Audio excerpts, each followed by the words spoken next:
បាទសួស្តីបងប្អូនទាំងអស់គ្នានៅក្នុងបណ្ដាញ YouTube ហើយថ្ងៃនេះ Rad TV Channel ម្ដងទៀតហើយ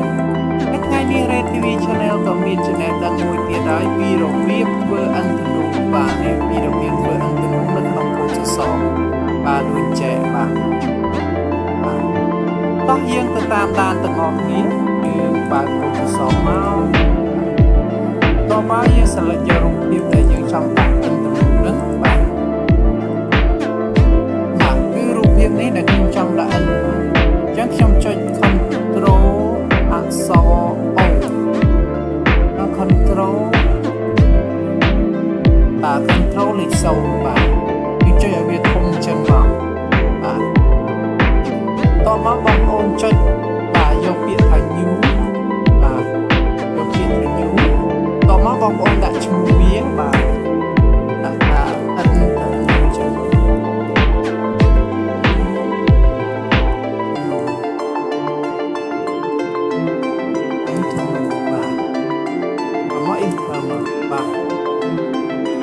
តពីយើងបានបង្កើត layer អញ្ចឹងហើយបាទ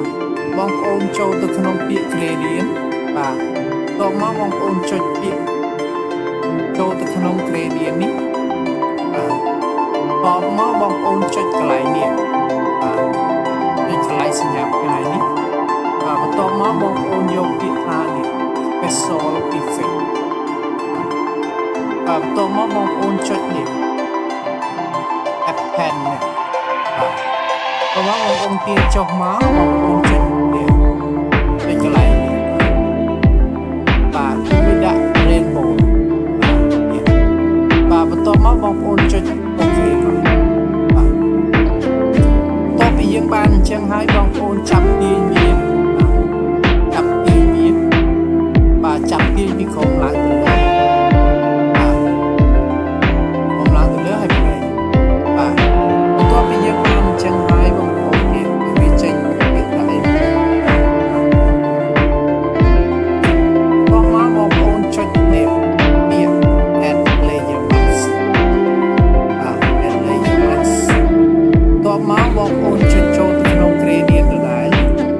បាទតបមកបងប្អូនចុចនេះយក gradient នេះដដែលតបមកបងប្អូនយក soft mask soft mask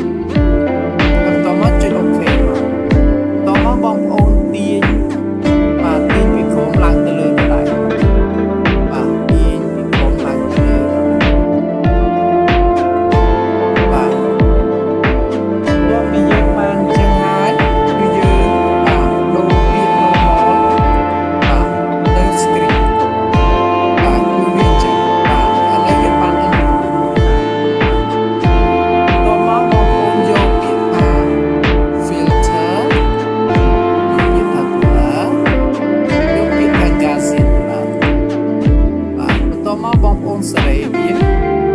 បាទសេរី opacity វា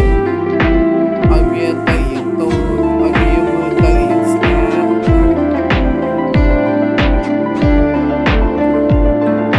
ឲ្យវាមើលទៅយ៉ាងស្អាតមកតបងប្អូនចុច OK បាទបងប្អូនចង់ឲ្យអន្តរនេះវារៀងធំបន្តិចបងប្អូនចុច Control អក្សរ J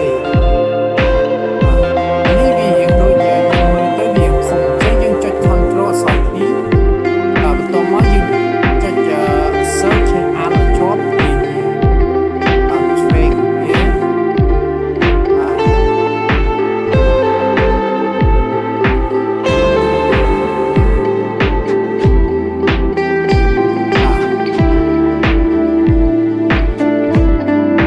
ពីវាសេរីវាស្អាតមកបាទ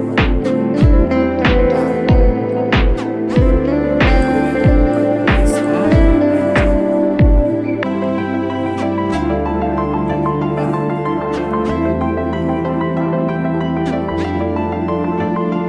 បាទបន្ទាប់ពីបានអញ្ចឹងហើយបាទបងប្អូនបាទចុច Control អក្សរ J បាទវារៀងជាងធំបាទបន្ទាប់មកបងប្អូនអត់ចង់បានវាអន្តរនឹងយ៉ាងធំទេ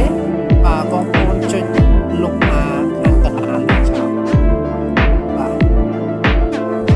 នេះគឺវាបានយើងបានអន្តរមួយហើយបាទបងប្អូន